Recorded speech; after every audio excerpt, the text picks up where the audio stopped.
Hey team, hope everybody's doing well this evening. Excuse me, as I say it, I apologize if I cough or am sounding a little hoarse in this video. I am struggling with a cold right now, as I know many other people are as well with the changing of the weather. So if you have trouble hearing me at any point in this video, um, please feel free to send me an email. I'm happy to follow up on this with anybody who has trouble hearing me. I'm sorry for any inconvenience. First thing I wanted to cover was to say congratulations to everyone on excuse me on the HubSpot inbound certification. I was really pleased overall with the scores. Almost all of you did very well on it. Hopefully this certification serves you very well in the future. So congratulations on your hard work on that. So today, moving forward, we're going to be excuse me, talking about how to create a stellar website, because I'm of the opinion that great websites don't happen by accident. Great websites are thoroughly planned out, just like any marketing strategy. And so it's important to go through start to finish creating your website with a plan in mind. I believe that websites, when done properly, serve as the central point of your entire marketing ecosystem, whether we're talking about online marketing or offline marketing, right? From all of our disparate efforts on social media, where we're pushing content out to consumers, from the content that we're pushing out in email, to our other content on landing pages, display marketing across the web, right? Even to the direct marketing that we do in newspapers or magazines, television advertisements, radio advertisements, or the word of mouth that we try to generate buzz with our target market. I think if we point people to our website, that's our most valuable piece of owned media that we can really start to make a difference from the perspective of producing a return on investment. That being said, websites are fraught with danger because consumers judge us by the quality of our website, and that's not always a positive thing if we have a poor one. 75% of consumers say that they make a judgment about a company's credibility simply based on the website design alone, right? So if you're a restaurant and you might have the best hamburgers in Chattanooga, but if your website comes across as a poor design, 75% of consumers make a judgment about your credibility. You know, what's even more troubling for a lot of businesses to hear is that 88% of consumers say that they'll never come back to a website after a bad experience. And that bad experience is deemed as good or bad in only half a second. Right, so we've got half a second for 9 out of 10 consumers almost to make a positive impression with our website.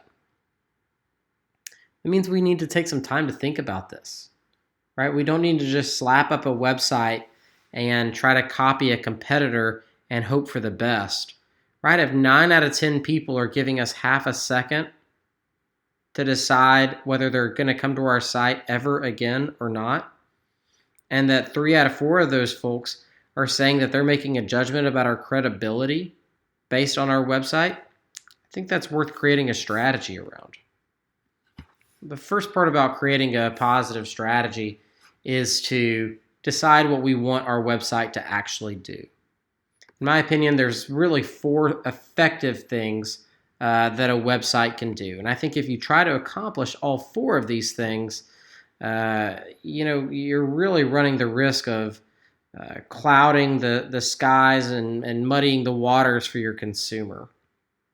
Right? If you try to accomplish all of these things, I think you're in trouble of accomplishing none of them. Far too often, websites try to do too much, and by doing too much, they fail to speak with a clear voice. So item number 1 is to inform. It's simply to provide information to establish greater confidence and trust in your brand. Right? Maybe we're providing directions to our store, explaining how our how our product works, telling people a little bit more about the history of our city, perhaps if you're a nonprofit, something like that. Number two would be to generate leads. Right? We're not necessarily wanting to sell people our product directly. We don't have a shopping cart. But what we'd like you to do is perhaps sign up for our newsletter.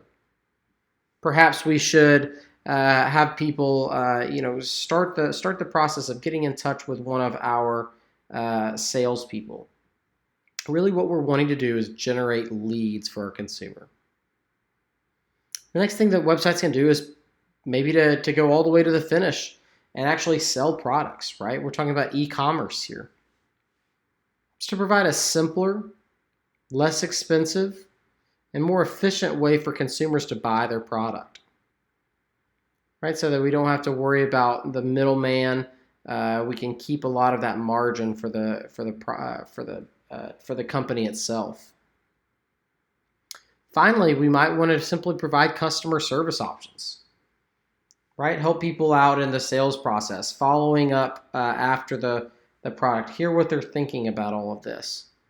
A website provides an opportunity to control that conversation so that those conversations aren't happening all across the internet, but that we can tell our consumer, if you really want an answer, certainly you can complain anywhere, but if you really want an answer, complain here, and we'll hear you and we'll respond accordingly.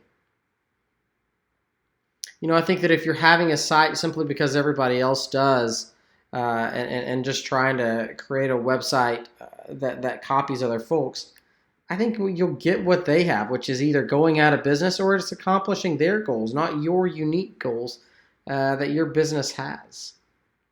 Your business is different than anyone else's, and you prefer to operate different than other people as well.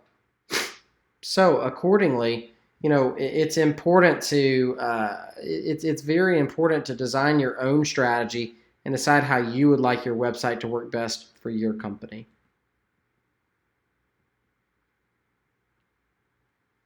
All right, so how do we make the plan? How do we start out by making a plan for success for our website? Well, the first thing to do is decide our purpose, right? That's what we just talked about. You pick one or two of those areas to decide what you want your website to accomplish.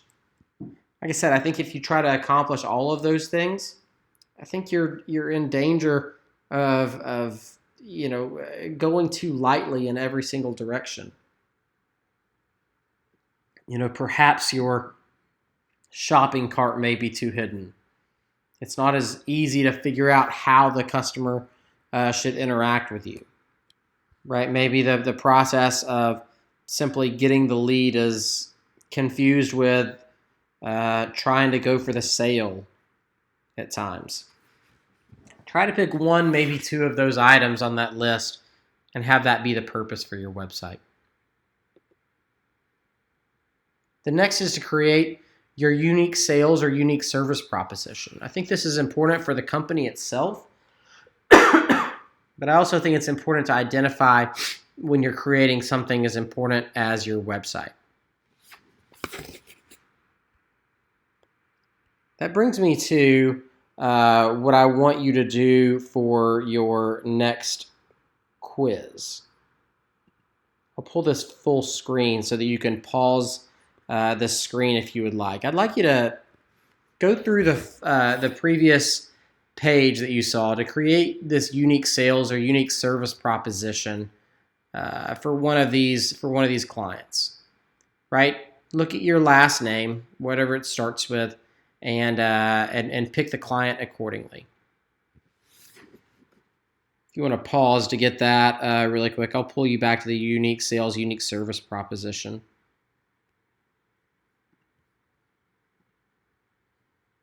Right. So as I said on the last thing, what I'm not asking you to do is to go out and interview the target market about their needs.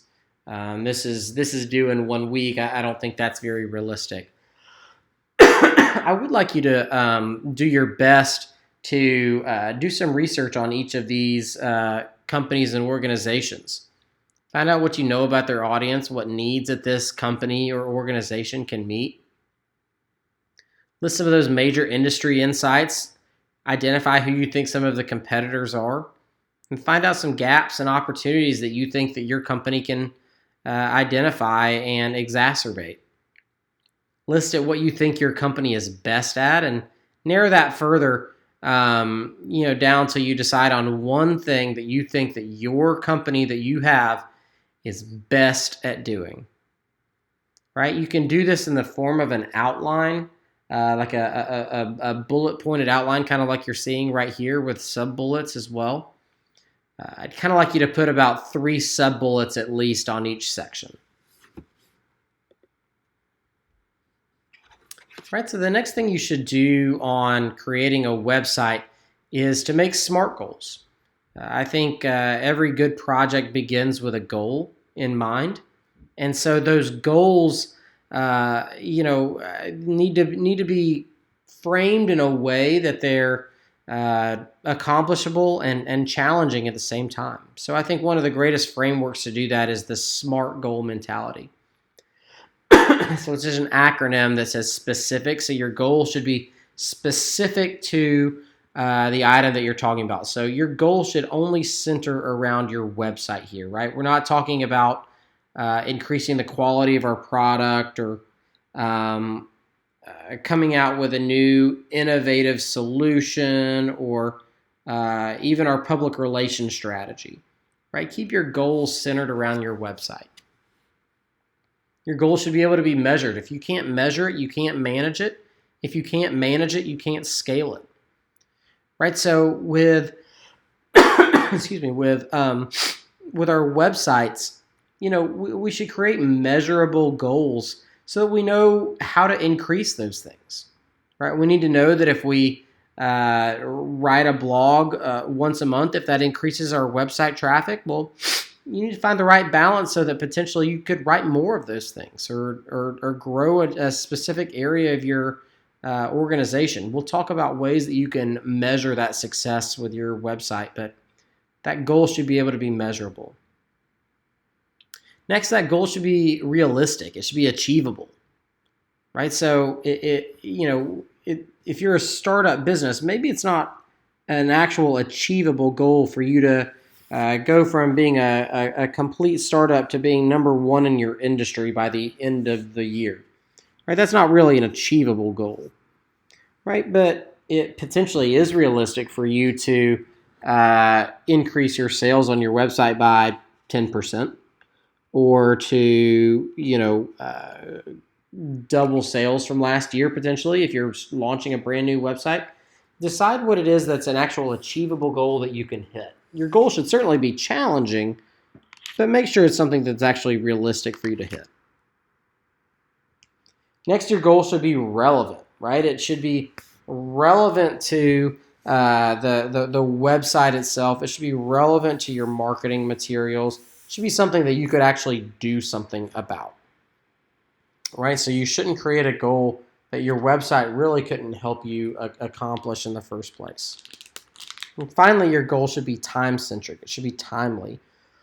Put an end date on this goal so that you can measure your success and identify whether you hit your goal or not. This is like the end of a sports game. You need to decide who won and who lost at some point. This isn't just an ongoing thing. You should know when to hit the reset button.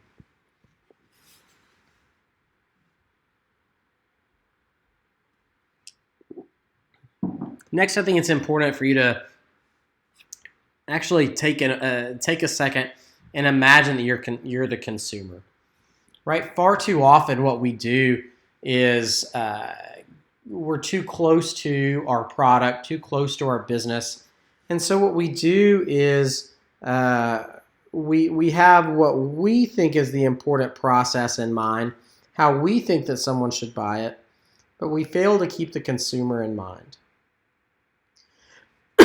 It's important to ask your consumers, what is it that you would like to see on my website? What is it that you would find most valuable? Is it to purchase my products online? Is it for me to be able to answer questions? Is it to find out relevant information? Right? Imagine that you're the consumer and write down exactly exactly what they want to do with their what they would want to do on your site, right? Ask them. One of the things that I always tell my clients is that if it's hard to become your customer, why should I think it's easy to be the customer, right? So if it's difficult to operate your website, why should I think it should be easy to be your customer on an ongoing basis? It's not. Right, and finally, I think it's time at this point to draw insights from other websites themselves, other companies, other websites in your specific industry. I don't think it's necessary to create your own unique website that doesn't look like anyone else's. But at the same time, I also don't think it's a wise idea to simply start by copying one or two other websites. I think it's important to start with your own goals in mind and accomplish what your company is wanting to accomplish, and then start looking further down the line at what you can learn from other websites, different features that they have, things like that, and perhaps borrow some ideas from them. All right, finally, we've made the plan. Now it's time to actually make our website, right? This is the process that I would follow to actually starting to develop your website. So the first thing you'll want to do is collect the vital information for your site. This includes ensuring that you have the proper logo, right? That you have it in high resolution format, you have it in vector format, that you have all of the taglines, mission statements, addresses, domain information, things like that. All of those essentials that you would need from a branding perspective. Make sure that you've sat down with your leadership team at the organization to define what the personality and the voice of the site it should be. Remember, we talked about the fact that your voice stays consistent, but your tone can shift. Ensure you know which tone you should be following as well. Define what those non-negotiables of the site should be, both non-negotiables of what should be on there and what should not be on there at times. Right? At times, it's important to leave off, maybe it's a piece of contact information because you don't want to receive phone calls at your organization. You'd rather them email you. Right? Ensure you know what should be on there and what should not be on there. And finally, you want to make your team. Right? Ensure that anybody who should have a stake in the creation of this website or whose skills would be relevant to the development of the site, from your designer to your coder, perhaps your legal team needs to be involved. Anyone who needs to contribute to this website, that they're available to help in the creation of it. Number 2, you're going to want to make the information architecture of your site. Essentially, what I want you to think when you hear information architecture are the big blueprints like you see an architect make when he or she is designing a house. Right? This isn't what necessarily is going to go inside the house, but this is where the walls are going to go, where the roof is going, the pitch of the roof, things like that. What that means for your website is, let's get a sheet of paper out and literally draw where our logo is going to go, draw what our tabs are going to be and what they're going to say.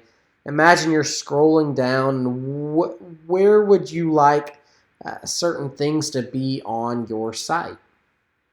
We're not talking about filling up the rooms yet. We're literally making the framework of our website at this point. And like I said, this step can be literally as easy as getting a whiteboard or a sheet of paper out and drawing your website. You'll be amazed at how much easier the process is when you have some information architecture in place. Next, it's time to map out the pages themselves. This is when we're starting to fill in those rooms with furniture, right? With to keep going with the architecture example. So with the website, how is the content actually going to look on the page?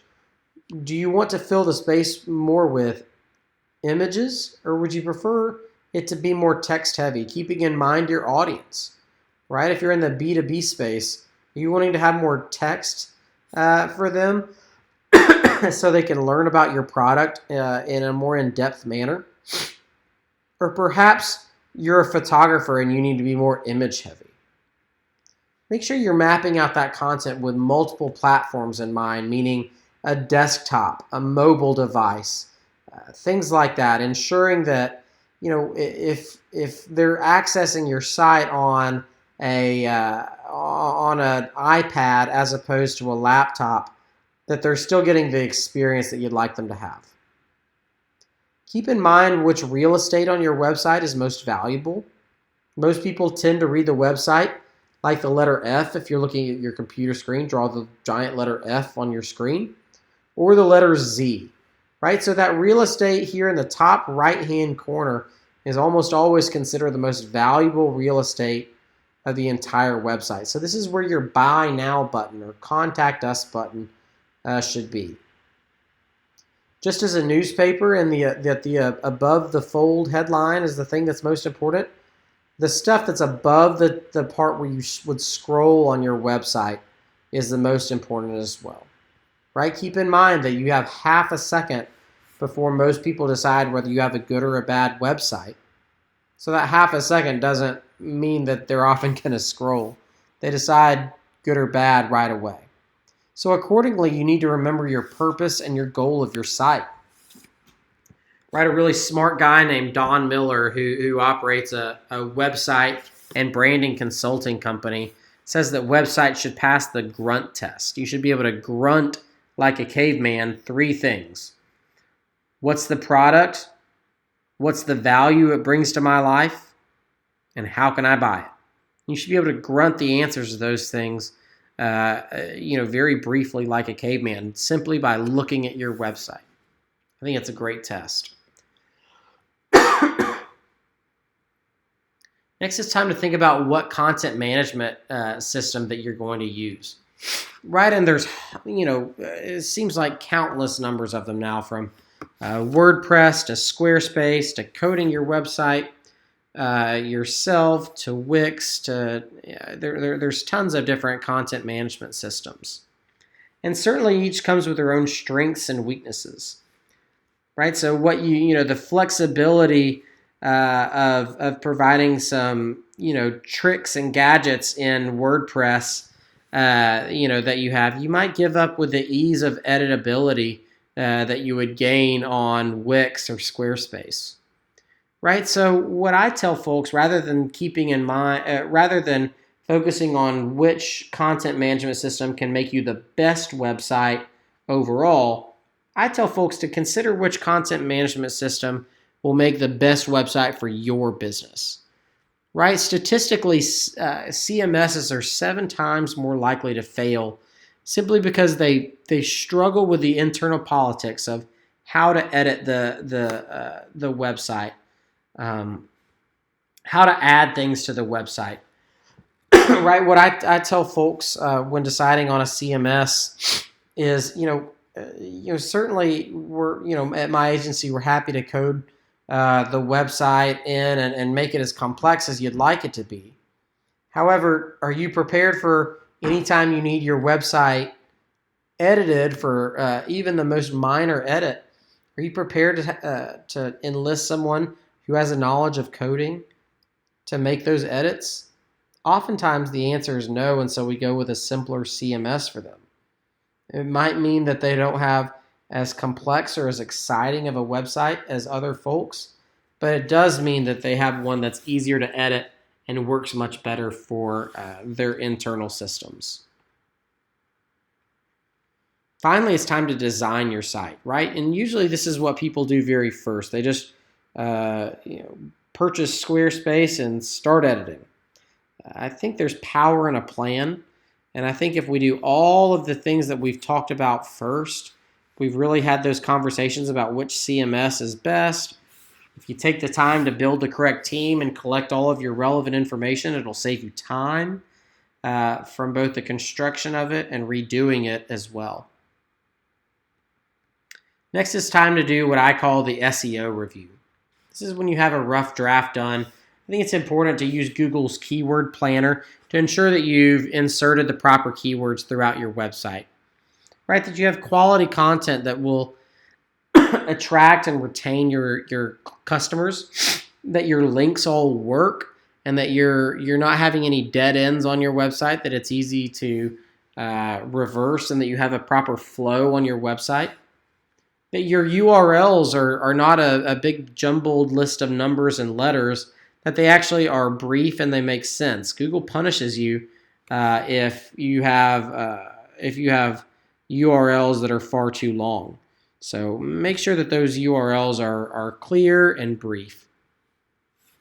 Google spiders are incredibly smart, but they still require alt text behind images to let them know what that image is actually referring to. So if you have an image-heavy website, it's important to place this alt text behind these images so that they can do you favors for your search engine optimization. Alt text and meta tagging aren't as important as they once were, but they still are important to search engine optimization. It's very important that you ensure that the proper pages can be linked to and linked from on social media. So make sure that if that your social media buttons are integrated throughout and that they work properly. I think it's important to do a relationship review at this point as well, right? Websites are not static objects that just exist in their own bubble. Just as customers would come into your storefront, customers are coming into your website and are expecting a two-way street, right? So are you willing to communicate with your customers? And if you are, and I sure hope you are because that's their expectation, you need to design that pathway for them, right? If you're wanting them to email you, if that's your preferred method of communication, well then place your email address prominently or create a form for them to easily email you as opposed to, putting your phone number much more prominently. Make sure that if you provide those layers of communication, that you're willing to answer it in a prompt manner and that you're willing to do that consistently. If you put alternate routes of communication that you would not prefer your client to utilize, such as a chat mechanism or social media potentially, they might take that and have a negative experience because you're not answering it consistently. It's time to test your website after that. All of us need a proofreader no matter how talented we are. So make sure someone reads over your website. Make sure your website freaking works on all devices, right? So test that on an iPhone. Check different browsers. Go and hop on an old school desktop. Make sure that all of your links on your website work properly. Purchase an SSL certificate for your website to ensure that your website's secure from hackers. Google is utilizing SSL certificates as a significant part of their indexing system and their latest updates. So this small and financial investment to protect your website and protect your consumers from hackers will go a long way, not only to keeping them safe, but to help you out with your search engine optimization. Ensure that you have the proper measurement tools set up at this point. Make sure the Facebook Pixel is installed for marketing purposes. Ensure that you have Google Analytics installed and the Google Remarketing Pixel if that's necessary for you as well. And make sure that someone else can use it. Give the computer over to I would tell you to make it a non-family member or non-coworker, somebody who doesn't mind being brutally honest with you and telling you if they like or don't like your website, how easy the website is to use, and get their opinion on that. Finally, it's time to launch the website and put it online. Later, when you're when you've launched a website, that doesn't mean that that's the ending point. I think that the launch date is only the beginning, right? So at that point, we're starting to measure and optimize our website to see what's working properly, and we're consistently making changes to it, right? Perhaps if a certain page is getting the most traffic, we want to adjust it so that that content is easier to see for customers. If our blog page is receiving a significant amount of traffic, make sure that you're blogging consistently, perhaps even more consistently, or driving additional traffic to that in the form of a newsletter or social media posts, things like that. It's our entire process for actually creating a website that I think will go a long way to winning for your organization. So once again, if you can't measure it, you can't manage it. And if you can't manage it, you can't scale it. So Google Analytics is an incredibly exciting thing for marketers to consider. Right? It gives you very detailed stats about who's visiting your website. You can hop over to Google's Keyword Planner to design your AdWords strategy and find out what keywords are bringing people to your website in detail, what pages they're staying on, what the flow of their website of their visit to your website is, how your conversion funnels are working, how you're ranking in search engines, right? Where people are actually visiting on certain pages even, and how your e-commerce platforms are using. I think a website that doesn't have Google Analytics installed is kind of like playing a football game without the scoreboard turned on. You can certainly play the game, but you'll have no idea whether you're winning or losing. With that in mind as well, guys, I want to introduce you to your next assignment. I'll post a link to this as well so that you make sure to know where to go.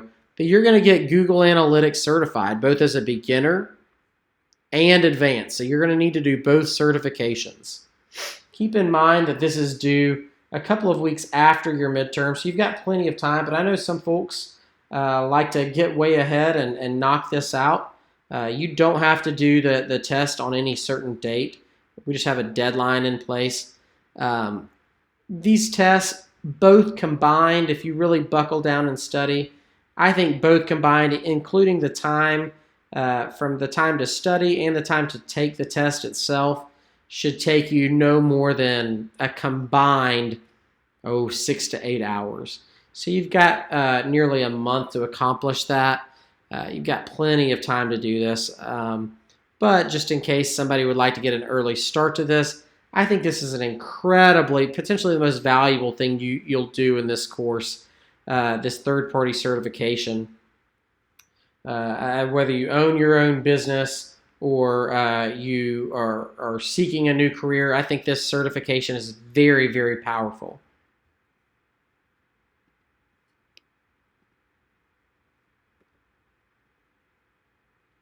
Right, keeping in mind that ongoing optimization for your website is very important as well. So you're going to want to do some A/B tests, right? So change the color around on your contact us button on your website. This is a very easy thing to do to install, whether you're using WordPress or another CMS.